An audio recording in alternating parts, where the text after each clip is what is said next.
kawan. Ini hati-hati, ya kan? Majlis maju dia ringam, usaha maju dia ringam, bebini lagi kita ringam. Loh, kau bebini lagi oh? Bini kau tidak marah, ringam gitu.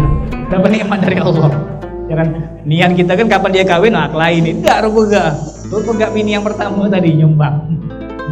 Bantu dapat nikmat bini, nikmat anak, nikmat harta, nikmat segala macam tidak suka. Ini hati-hati. Penyakit hasud, kata Nabi Muhammad, al-hasud la yasud. Orang yang punya penyakit hasud gak bakal jadi pemimpin. La yasud di sini maknanya banyak. Dia tak bakal bisa jadi pemimpin. Yang kedua, dia tak bakal tercapai apa yang dia cita-citakan, apa yang dia tuju tak bakal sampai. Orang yang hasud potos di tengah jalan, kata Nabi kita Muhammad sallallahu alaihi wasallam. Bismillahirrahmanirrahim. Qala al-muallif rahimallahu taala wa nafa'na bihi fid daraini amin. Wal qalbu huwa qudratun allati idza salahat salaha biha sairul jasad wa idza fasadat fasada biha sairul jasad. Fashtaghil bi islahihi litusliha bihi jawarihaka. Al-Imam Ghazali mengatakan, hati merupakan gumpalan yang berada di dalam tubuh kita. Kalau seandainya hati buruk, maka semua anggota bakal menjadi buruk. Ini beliau mengatakan hati itu menjadi sumber. Kalau hati buruk, maka seluruh anggota badan yang tadinya sehat bakal buruk. Orang yang punya hati buruk, walaupun awalnya kalau dia ngomong sopan, kalau dia ngomong sopan, kalau dia berjalan bagus, tangan dia bagus, gerakan dia bagus, tingkah laku dia bagus, ucapan bagus, ide-ide bagus, tapi tunggu jaklah tanggal mainnya. Beliau mengatakan orang yang lah buruk hatinya, orang yang lah rusak hatinya, nanti lama kelamaan bakal merusak seluruh anggota tubuh. Yang awal bagus dia ngomong, kata orang mentok baru ketahuan, ya kan? Baru ketahuan belanga, baru ketahuan nuduh. Ini menunjukkan memang aslinya hati dia buruk.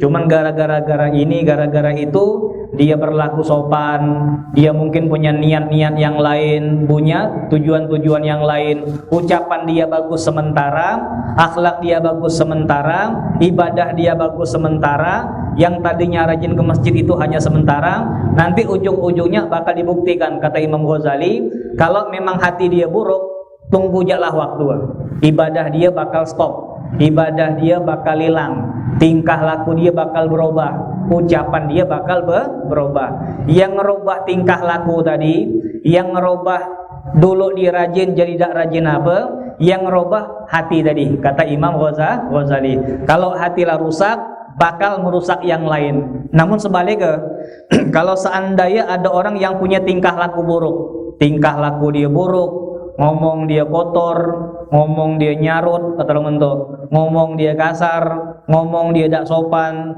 tingkah laku basing-basing, ibadah tidak pernah. Tapi kalau seandainya dia punya hati yang bagus tadi bakal merubah dia. Nah, ini dikatakan orang yang punya hati busuk bakal merubah tingkah laku dia. Tapi kalau tingkah laku busuk belum tentu bisa merubah hati yang bersih tadi. Jadi tidak sama antara hati dengan badan, antara hati dengan badan, dengan jasad, dengan tingkah laku. Kalau hati buruk pasti buruk badan. Tapi kalau seandainya tingkah laku buruk, ini tidak bakal pengaruh ke hati. Ini beda antara hati dengan badan. Makanya banyak kita menyaksikan orang-orang yang tampak di luar kayak orang tidak bagus. Muka dia seram, muka dia mesum, tingkah laku dia tidak bagus, pakaian dia tidak bagus, ibadah dia tidak bagus. Tapi kapan kita ngelihat kayak orang ini cuma tampilan luar aja jelek, tapi dalamnya bagus luar biasa. Terbukti kapan dia ngomong enak didengar, kapan diajak curhat enak didengar, kapan kita mancing-mancing, kau tahu tidak si bulan tuh macam ini, tidak pula terpancing dia. Ini menunjukkan hatinya bagus luar biasa. Ada sih ke orang, saya punya teman saya ini tinggal di rumah. Ini bisa dibilang rumah warisan lah, ya kan? Ini rumah warisan, tinggal di rumah warisan. Teman saya ini dikata terus, ya kan? Kau numpang di sini, kau macam ni, tingkah laku kau macam ni, kau keluar jalah. Istilahnya kesana diusir dari rumah warisan tadi. Namun saya pancing-pancing orang tadi, ya sudahlah. kawan-kawan tuh ataupun yang di rumah tuh tidak bagus semua. Saya mancing dia, kepengen tahu. Dia ini marah beda, dendam beda sama kawan-kawan seputar dia yang ngusir dia tadi. Apa kata dia? Biarlah. Nah, ini menunjukkan tingkah laku dia busuk, tapi kapan kita pancing-pancing, ucapan yang keluar dari mulut dia itu merupakan mutiara yang luar biasa. Di mata orang dia tidak bagus, tapi sesungguhnya hati dia bagusnya luar biasa. Makanya dikatakan perkara hati itu lebih dahsyat daripada perkara badan. Maksiat hati itu lebih buruk daripada maksiat badan. Orang yang bermaksiat dengan hatinya dengan orang yang bermaksiat dengan badannya jauh lebih buruk orang yang bermaksiat dengan hatinya. Al-Imam Haddad dalam kitab Nasihat Diniyah pernah mengatakan, kalau seandainya ada orang minum bir, ketika dia minum bir ditegur sama orang, "Duh, kau ini minum bir, jangan, tidak boleh, bir itu haram." Kalau dia jawab, tidak apa-apa, jangan, ataupun dia ngeremehkan, yang mengatakan haram tuh tidak benar, bukti sedap nih, kita anggap ya ini air zam-zam, atau dengan ejekan-ejekan ataupun dengan remehan-remehan dengan dosa dari Allah Subhanahu wa taala, mengentengkan maksiat dari Allah Subhanahu wa taala, mempermainkan hukumnya Allah. Maka Imam Haddad mengatakan dosa dia ngata dengan mulut dia tadi yang bersumber dari hati tadi lebih besar daripada dia minum bir sendiri, kata Imam Haddad tadi. Artinya apa?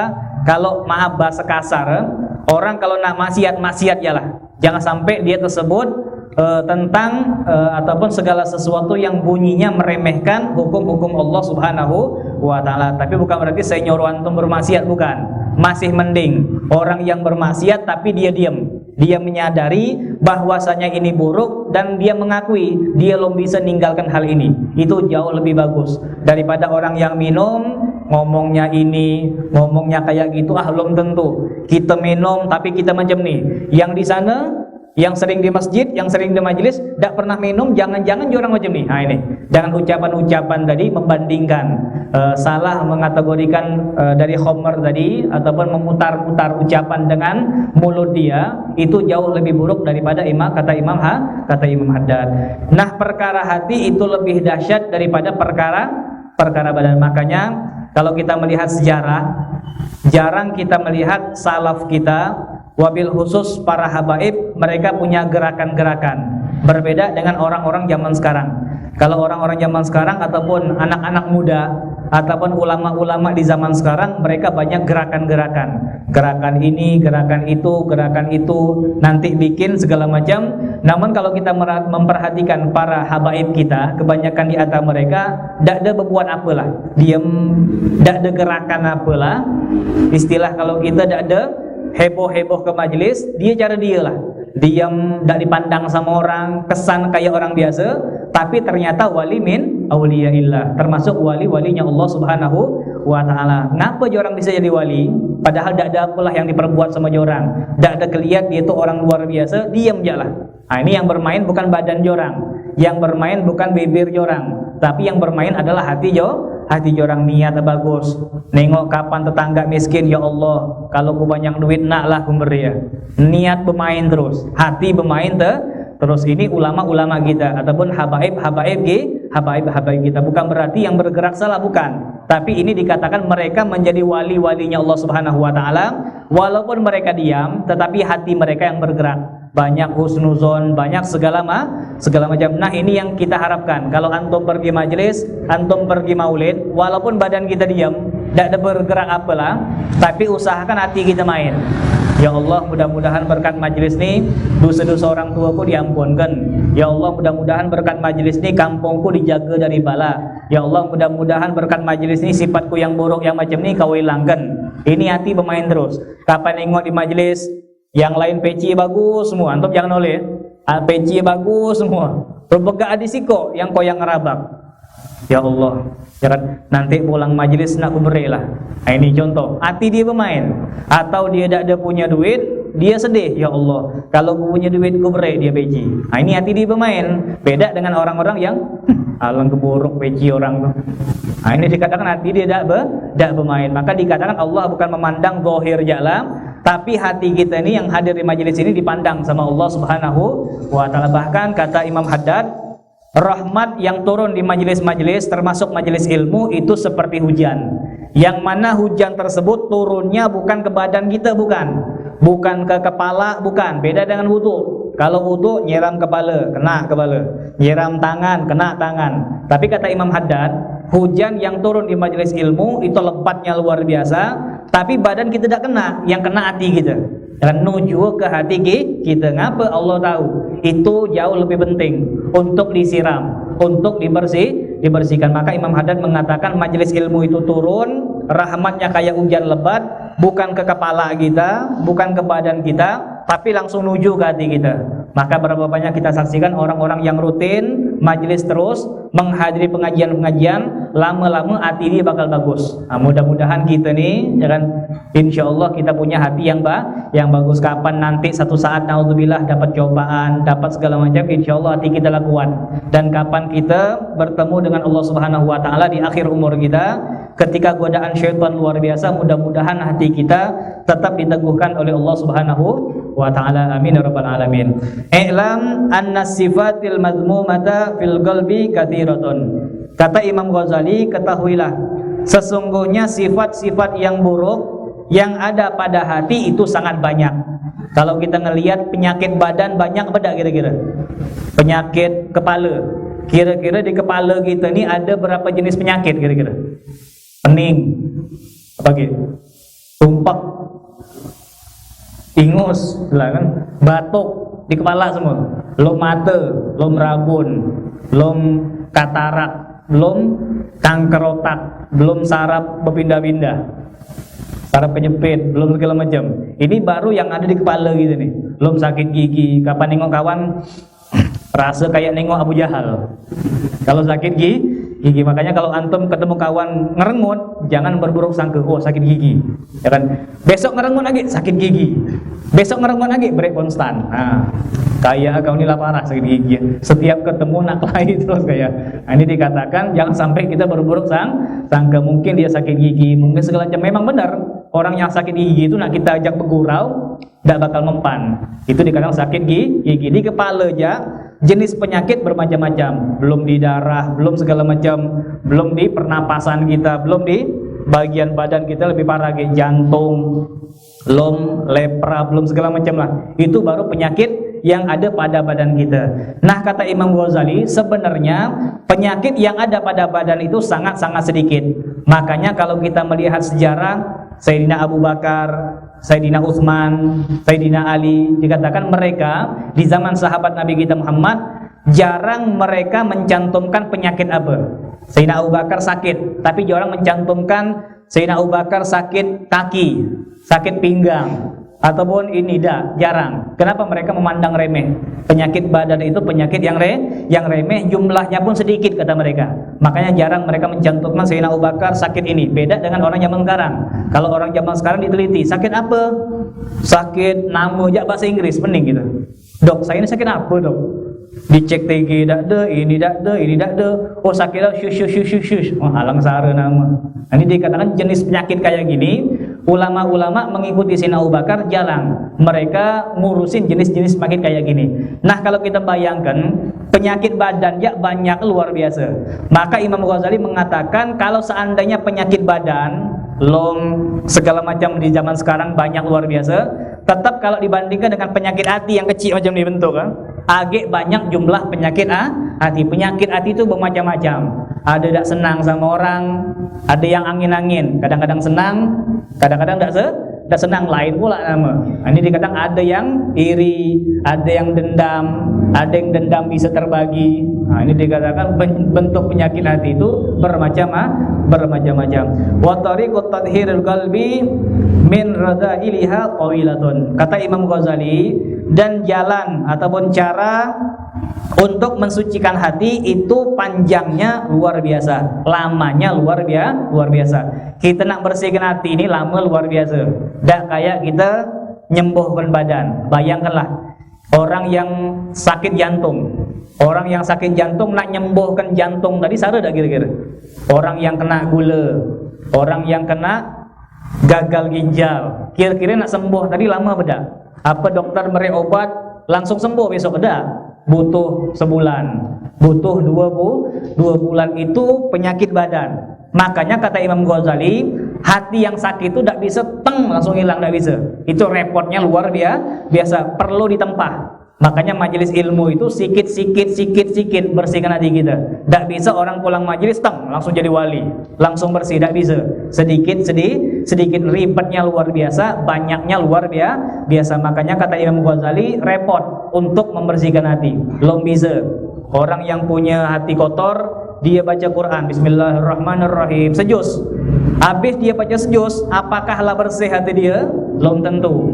Coba antum tes, pulang majelisnya antum tes, kira-kira di hati antum ada penyakit hasud tak kira-kira? Ada tak? Ada yang sedikit, ada yang sedang, ada yang banyak kan? Coba antum tes. Antum yang punya penyakit hasud tadi, coba ngaji kan, baca Yasin 40 kali. Misal, kalau nak nyoba, cobalah. Antum baca Yasin 40 kali, tidak bakal hilang. Hasud tadi itu lama, kan? Lama. Habis antum baca Yasin, tengoklah.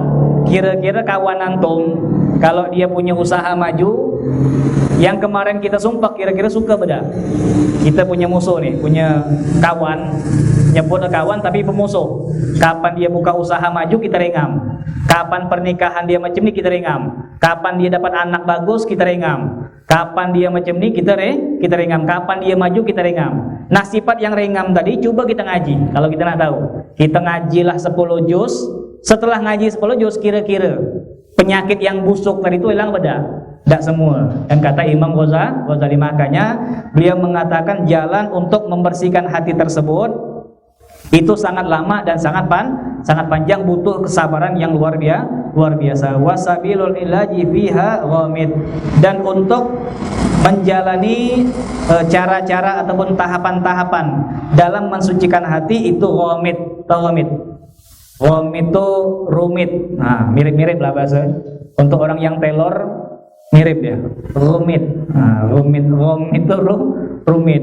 Untuk membersihkan hati tadi repot. Biar hati bagus, biar hati dak ada hasud, dak ada kibir, dak ada sombong sare. Nang hilang tun sare. Wa qadin darasal bil kulliyah ilmuhu wa amaluhu li ghaflatil khalqi an anfusihim washdighalihim bi zakharibid dunya. Beliau mengatakan sesungguhnya di zaman sekarang orang-orang sudah malas untuk belajar ataupun mempelajari secara umum, secara full 100% ilmu-ilmu untuk membersihkan hati ataupun amal-amal, cara-cara untuk membersihkan hati. Orang lebih tertarik zaman sekarang belajar hadis. Maaf, jangan sampai salah paham, bukan belajar hadis sudah bagus, bukan. Tapi semangat orang zaman sekarang beda dengan orang zaman dulu. Kalau orang zaman sekarang kepengennya hadis, kepengennya tafsir. Saya pernah kapan di Bangkal itu, Ustadz, nak ikut majelis, buka majelis di tempat kami. Oh, kata saya, emanglah ada majelis belum Ustaz? Baru nak buka. Yang lain lah buka, kami belum. Oh, boleh, kata saya. Memang nak bahas apa? Nah, kalau bisa tafsir Ustaz. Jangan fikih dulu. No, kata saya. Kak, sembayang lah bisa belum? Uduk sembayang lah bisa apa? Apa belum? Jangan-jangan mandi wajib belum bisa. Langsung ngepengen tafsir tidak Ustaz. Menurut jamaah-jamaah sini kepengen jalan tafsir, ya kan? Belajar tafsir ini, belajar tafsir itu. Ini perbedaan zaman sekarang. Kata Imam Ghazali, orang lebih tertarik masalah zahir, yang tinggi-tinggi, yang tampak-tampak, yang wah-wah, yang mewah-mewah. Tafsir, kajian hadis ataupun kajian fikih ataupun yang lain-lain yang tampak-tampak. Tapi kalau untuk ngurus hati, kata beliau, hati ini macam ni tidak boleh, harus kita gini kan, lesu je orang kan? Macam ni tidak bagus, harus kita bacakan istighfar yang macam ni, tidak nak orang. Hasud tu tidak bagus, cara ngilang macam ni, tidak nak. Orang maunya yang tampak. Mereka malas untuk mempelajari yang lebih dalam, kata Imam Ghazali. Kemudian dikatakan li ghaflatil khalqi an anfusihim, karena manusia sudah mulai melupakan urusan hati tadi, tidak penting bagi mereka. Yang penting yang tampak-tampak, yang dari hati urusan nanti. Yang penting di hadapan orang bagus, ya kan? Yang penting di depan orang bagus. Kayak kita lah, orang yang rutin majelis, misal sedikit banyak di hati dia. Kalau seandainya dia rutin pergi majelis, tiba-tiba tidak ada pergi majelis, lain rasa. Misal malam ini dia pergi, Maghrib dia pergi, isya dia pergi, kalau ada subuh, baikar subuhan dia pergi, maghrib, isya, subuh, maghrib, isya, subuh. Sampai-sampai orang-orang kampung bilang hebat dia tuh, 3 waktu tiap hari. 3 waktu tiap hari. Nah, kapan dia majelis, rupega emak bilang, nah kalau bisa maghrib nanti jangan pergilah. Ngapa mak? Mak nih sakit tulang nih, coba pijit kan. Wah jangan lama, kunyah kita tengah dipuji sama orang.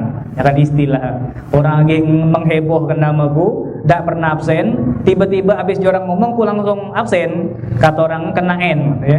Kata orang kena N, tidak nak dia. Nanti lama ku nak maju dulu. Nah ini contoh orang yang lebih mengedepankan yang dohir dibandingkan yang batin, yang tidak tampak sama manusia. Nah orang-orang zaman sekarang lebih mengedepankan yang tampak-tampak. Kayak sedekah lah zaman sekarang, ya kan? Kayak sekarang ini ada program FPI, ya kan? Membagikan santunan untuk anak yatim, kurang lebih macam itulah. Untuk anak yatim satu paket 250.000. Kalau seandainya di zaman sekarang tidak ada dihebohkan, ada yang nyumbang pada kira-kira? Kalau yang tidak ada dihebohkan, kalau tidak dipancing sama orang-orang yang aktif di majelis, gimana kalau seandainya kita bantu orang? Kalau tidak ada yang mulai, kira-kira heboh apa dah kira-kira? Nanti diupload di Facebook, di WA, di segala macam. Nah, kapanlah terang-terangan baru tertarik kita. Tapi kapan baru cuman baca kita, yang nak nyumbang langsung ke sini, tidak ada heboh, belum tergerak hati kita. Nah, ini contoh. Zaman sekarang kata Imam Ghazali macam inilah. Orang-orang bakal bergerak, orang-orang lebih memikirkan ke arah yang tampak-tampak, jarang ke arah yang dalam-dalam. Kapan ada undangan ataupun pengumuman siapa yang nak nyumbang, langsung bergerak, jarang gitu. Tapi kalau seandainya ada di grup, ada di Facebook, atau ada slogan-slogan, atau ada spanduk-spanduk, baru terpancing. Tapi ala kulli hal, perbuatan kita insya Allah bagus, lebih bagus daripada orang yang tidak nyumbang sama sekali. Memang lazamana. Sampai-sampai ada orang bilang sama saya, Ustadz, kalau bisa jangan di grup lah. Saya bilang, kalau tidak ada di grup, tidak ada nyumbang orang. Benar kira-kira? Nanti ria Ustadz. Nah ini kita lah ngikut zaman. Pilih mana? Tidak nyumbang apa ria? Pilih mana kira-kira? Biarlah kita riak tapi orang makan macam tu kan. Biarlah kita riak, biarlah kita berkelahi, berheboh-heboh, biarlah amal kita ditolak, yang penting kawan kita tuh terkapar tuh makan macam tu lah. Dan yang penting makan. Pagi tadi rasa nak nangis saya, ya kan? Rasa nak nangis. Orang sinilah kan, orang sinilah dia mungkin antum nengok pagi tadi dia lagi nyangkol di depan rumah Aceh sampai kelenteng kan. Nak nyuruh dia nyetop, belum berani saya, ya kan? Saya dengar dia ngomong, nak dak ku nyabut rumput depan rumah Aceh ini, tapi beriku 10.000, ya kan? Nah ini arti kan banyak orang-orang yang tidak makan, yang kesian, kan? Dan kita tidak bergerak kata Aceh tadi, yang sampai kelenteng tadi, awalah, kak kedik lah depan nih 10.000. Nah sampai kayak gitu, ya kan? Berarti banyak orang-orang yang tidak makan. Apa kita tidak tergerak hati kita? Nah, ini dikatakan biarlah Ustadz nanti kita riak, biarlah kita riak. Ustadz nanti amal kita tidak terima sama Allah, biarlah. Yang penting kawan kita ini tidak jadi mati dan dia jadi makan. Insya Allah yang riak tadi dan nanti lama kelamaan bakal sembuh. Kan? Kata Nabi Muhammad, bisa jadi amal itu diambil sama Allah lalu dikembalikan lagi sama Allah Subhanahu Wa Taala. Pernah ada salah seorang sahabat, saya lupa namanya, dia beramal 60 tahun. Setelah dia beramal 60 tahun, rupanya niat dia tidak bagus. Nabi kita Muhammad dapat ilham dari Allah Subhanahu Wa Taala. Nabi Muhammad mengatakan, wahai fulan, aku dikabarkan sama Allah bahwasanya amal engkau 60 tahun semua ditolak sama Allah. Dan amal kau 60 tahun semua ditolak sama Allah Subhanahu Wa Taala. Dia pulang bercampur marah, bercampur sedih, bercampur kecewa. Amal 60 tahun, sedekah dia segala macam hilang.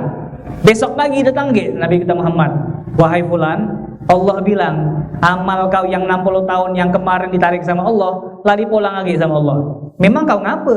Kata Nabi Muhammad, ya Rasulullah, semalam ku nangis. Ya Allah, ngapa diambil amalku? Ya Allah, ngapa ditarik lagi amal gitu. Kalau memang ada kesalahan, ku minta ampun ya Allah. Ya kan? Tolong ajarkan aku ya Allah, beri petunjuk yang bagus sehingga ke depannya kapan ku beribadah jadi bagus. Nah, kapan ku ngomong kayak gitu, alhamdulillah. Ternyata sebab inilah amalku yang awalnya ditarik sama Allah yang jumlahnya 60 tahun dikembalikan sama Allah Subhanahu wa ta'ala. Walaupun kita nak ria, ada segala macam, tidak apa-apa. Yang penting kawan kita nih maka insya Allah hari ini kita ria, besok kita istighfar, dan amal kita bakal diterima oleh Allah Subhanahu wa ta'ala. Artinya tidak bisa kita bohongi lagi. Di zaman sekarang ini orang lebih mengedepankan yang tampak-tampak, masalah ilmu, masalah majelis, masalah segala macam. Coba bayangkanlah kalau seandainya majelis dimentok nih, di Facebook tidak ada, di WA tidak ada, di grup tidak ada, yang kompoi-kompoi tidak ada, yang heboh-heboh tidak ada, yang bersuara-bersuara tidak ada. Kira-kira majelis ramai apa tidak? Tidak ramai. Apakah kumpul-kumpul di Facebook segala macam itu ria? Tidak. Itu merupakan jalan kita untuk menuju Allah Subhanahu wa ta'ala. Ini sudah zaman, kata Imam Ghazali. Makanya walaupun ini sarana kita untuk beribadah, dengan kayak gini baru ramai orang, jangan jadi tujuan. Jadikanlah Facebook tadi, WA tadi, gembar-gembor tadi bukan tujuan kita, tapi hanya sarana kita untuk menuju Allah Subhanahu wa ta'ala. Insyaallah wastighalihim bizakha fid dunya, dan sibuknya mereka untuk tampil di buminya Allah Subhanahu wa ta'ala. Waqad istaqsayna dzalika fi kitab Ihya Ulumuddin fi raf'il muhlikat wa raf'il munjiyat. Kata Imam Ghazali, aku sudah menjelaskan secara ringkas kepada kalian dalam kitab Ihya Ulumuddin 4 hal yang merusak dan 4 hal yang menguntungkan kita. Walakinna nuhadziruka al-an salatan minal khaba'ithil qalbi hiyal ghalibatu ala mutafaqqihatil asri litakhudha hidrak minha fa innaha muhlikatun fi anfusiha. Walaupun kata Imam Ghazali aku sudah menjelaskan 4 kerusakan dan 4 yang menguntungkan, namun di kitab ini aku meringkas. Aku bukan ngomongin 4, tapi aku cukup mengatakan 3. Kata Imam Ghazali 3 ini merupakan 3 yang paling pokok. 3 yang paling pokok dan 3 yang paling sering terjadi. Ada 3 penyakit hati. Dan kata Imam Ghazali ada 3 penyakit hati. 3 ini paling pokok, paling penting dan paling banyak di zaman sekarang. Hiyal ghalibah ala mutafaqqihatil azri, dan ini paling banyak 3 penyakit hati ini terjadi pada santri sama ustadz sama ulama. Ini termasuk kita lah. Ini Imam Ghazali tidak ada bahas yang di Tanjung Kalian sekarang dah.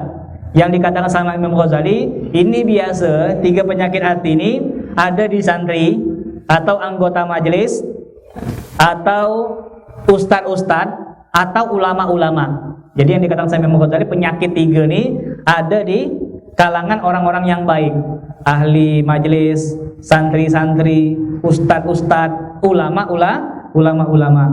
Apa itu? Dikatakan wahya ummahatu li jumlati minal khaba'ithis siwa, yang mana penyakit yang 3 ini merupakan puncak ataupun sumber penyakit yang bisa merusak amal-amal yang lain. Wahya al-hasadu war-riya wal-ujub. Hasud. Itu penyakit yang pertama, hasud. Tidak suka dengan orang yang mendapatkan nikmat dari Allah. Orang dapat nikmat dari Allah, kita tidak suka. Apa aja lah. Orang dapat ilmu, tidak suka. Orang terkenal, tidak suka. Orang dijunjung sama orang lain, tidak suka. Yang kampanye dia menang, tidak suka. Dia buka bengkel, dia maju, tidak suka. Kapan dia jodoh nih? Laki jodoh, bini jodoh. Dapat anak, kita ngarap-ngarap. Mudah-mudahan anak dia macam ni bentuk. Mudah-mudahan anak dia kayak lampu Philip. Mudah-mudahan anak dia kayak jam tangan. Mudah-mudahan anak dia macam ni. Rupegak sekali keluar macam anak Ustaz Muhammad. Nah, masuk bagus. Kapan keluar tak bagus. Kapan keluar bagus, orang muji. Wih, bagus anak, hidung mancung, mata kayak kamera hitam maksudnya. Mata hitam, hidung mancung. Kapan orang muji? Mulai ya. Wah, dah suka. Dapat anak bagus mancung tadi kita dah suka. Dapat nikmat anak dah suka, harta bertambah dah suka, ini maju dah suka. Kapan majlis dia maju ramai, kayak Surau Tanjung sekarang ramai, dah suka dia. Tapi kapan sikit Lega. Ada tak antum pernah ada antum macam tu? Antum hadir majelis surau nih. Majelis siapa aja lah semua. Ya kan? Misal antum tak sepi kapan dia pergi majelis yang diincar dia tadi nengok ramai juga nih. Apa gara-gara pisang? Apa gara-gara cangkir lah disusun di depan? Padahal cuma nipu kita. Dah ada nih. Wih ramai. Mulai dia. Aduh, ramai majelis kawan. Nah, ini hati-hati. Ya kan? Majelis maju dia ringam, usaha maju dia ringam, bebini lagi kita ringam. Duh, kau bebini lagi oh? Awak. Bini kau tak marah. Ringam kita. Dapat nikmat dari Allah. Ya kan? Niat kita kan kapan dia kawin, lain ini. Tak rupega bini yang pertama tadi nyumbang. Bantu dapat nikmat bini, nikmat anak, nikmat harta, nikmat segala macam tak suka. Ini hati-hati. Penyakit hasud. Kata Nabi Muhammad, al-hasud la yasud. Orang yang punya penyakit hasud gak bakal jadi pemimpin. La yasud di sini maknanya banyak. Dia tak bakal bisa jadi pemimpin. Yang kedua, dia tak bakal tercapai apa yang dia cita-citakan. Apa yang dia tuju tak bakal sampai. Orang yang hasud putus di tengah jalan. Kata Nabi kita Muhammad sallallahu alaihi wasallam, hasud. Waria, ria ini minta puji sama orang. Karena ria minta puji sama orang atau beramal bukan karena Allah Subhanahu wa taala. Nanti perinciannya panjang. Ini Imam Ghazali ngambil yang poin-poinnya lah, yang paling nanti ria itu terbagi lagi. Nah, ini dikatakan minimal secara garis besar ria itu beramal bukan karena Allah, tapi karena manusia. Kita sembahyang karena orang, kita hadir majelis tidak sedap. Masa aku pergi yang ni tidak pergi. Ya kan? Masa kula baca undangan, dialah datang ke rumah ngundangku, ku tak pergi. Masa dia ngundang sunat, ku tak pergi. Beramal karena orang. Ini harus kita rubah sifat tadi. Ini bukan tujuan kita, namun itu jalan kita, sarana kita. Kemudian wal ujub, merasa bangga. Nah, ini merasa bangga, saya sendiri sering merasakan. Saya ini kalau ceramah kadang-kadang bagus, kadang-kadang tidak bagus. Benar lagi kira-kira? Benar. Saya ceramah nih kan selama beberapa tahun nih. Kadang bagus, kadang tidak bagus. Kadang tengah sakit, kadang tengah kesoy, ceramah ngambang-ngambang. Ya kan? Nengok muka orang jalan gosot semua. Saya pun ngerasa juga. Kapan saya ngerasa ceramah saya bagus, wah orang-orang suka semua. Ustaz, lain kali nanti khotib lagi tempat kami yuk. Wah bagus ceramah tadi. Mulai. Macam ni saya. Tak diberi amplop pun tak apa-apa. Istilah. Saking suka tadi kan. Saking suka tadi. Nah, ini penyakit hati. Penyakit ini tak bakal ada sama antum. Soalnya antum tak ceramah. Ya makanya Imam Ghazali mengatakan penyakit ini ada sama santri, ada sama anggota majelis, ada sama ustadz kapan, masya Allah, yang ceramah barusan luar biasa, yang tedok bangun semua, yang kabur datang lagi, wah mulai ceramah dari tentulah ikak baru tahu kalau ku ceramah macam mana. Selama ini ku di kampung macam ni, ku pegak ku ni ceramah macam ni, ikak baru tahu. Ini dikatakan penyakit semacam ini perlu kita bersihkan. Jangan sampai kita dielu-elu sama manusia, dipuji-puji sama manusia, namun dipandang sebelah mata oleh Allah Subhanahu wa taala. Fajtahid fi tathhiri qalbik minha fa in qadarta 'alaiha. Fata'allam kaifiyatal hadar min baqiyatiha min rub'il muhlikat fa in ajazta an hadhihi fa anta an ghairiha a'jaz. Intinya Imam Ghazali mengatakan berusahalah kalian untuk membersihkan hati. Penyakit hati itu sangat banyak.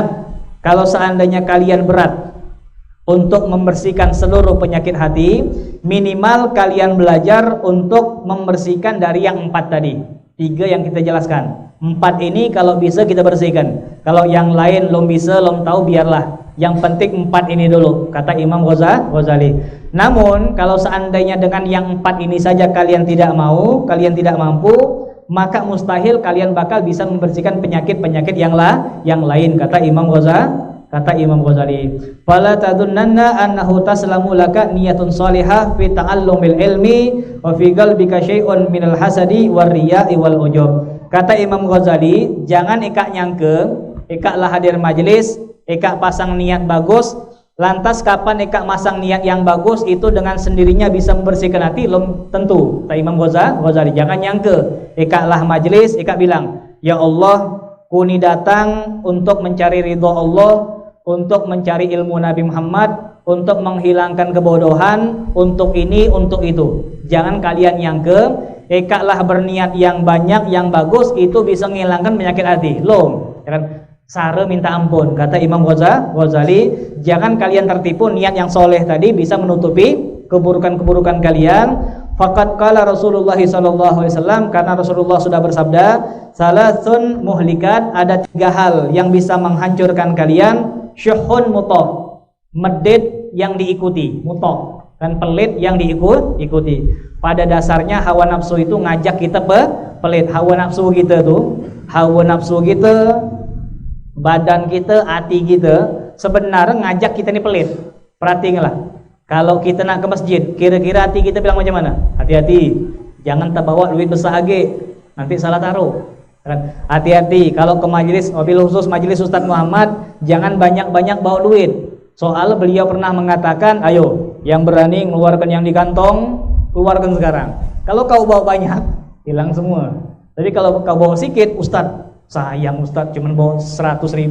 Kalau terbawa 1 juta, saya beri 1 juta. Ini kadang-kadang nafsu kita, ya kan, sering mengajak kita untuk berbuat pelit. Pada dasarnya, dan pada dasarnya kata Imam Ghazali, nafsu kita tuh ngajak kita untuk pelit. Khoyir tuh berat, diajak untuk pelit. Nah, kapan diajak untuk pelit? Jangan nak, kata Imam Ghazali. Tapi repot orang zaman sekarang yang menghancurkan mereka. Kapan nafsu kita ngajak pelit, kita ngikut. Sudahlah, kalau kau ngopi sama dia, kau kena 7 sama orang.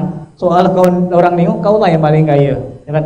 Sudahlah, kalau kau ke majelis, PT kau lah yang kena. Kalau yang lain kan ada punya PT semua, ya kan? Tapi kalau kau punya usaha, punya ini, kau lah yang kena. Nah, ini kadang-kadang dikatakan hati itu, nafsu itu mengajak kita untuk pelit, berbuat pelit. Termasuk yang saya katakan tadi, FPI bakal mengadakan bantuan untuk anak yatim piatu. Mudah-mudahan yang bergerak, yang mengeluarkan dananya, mudah-mudahan dananya ataupun duitnya, hartanya bakal diganti oleh Allah Subhanahu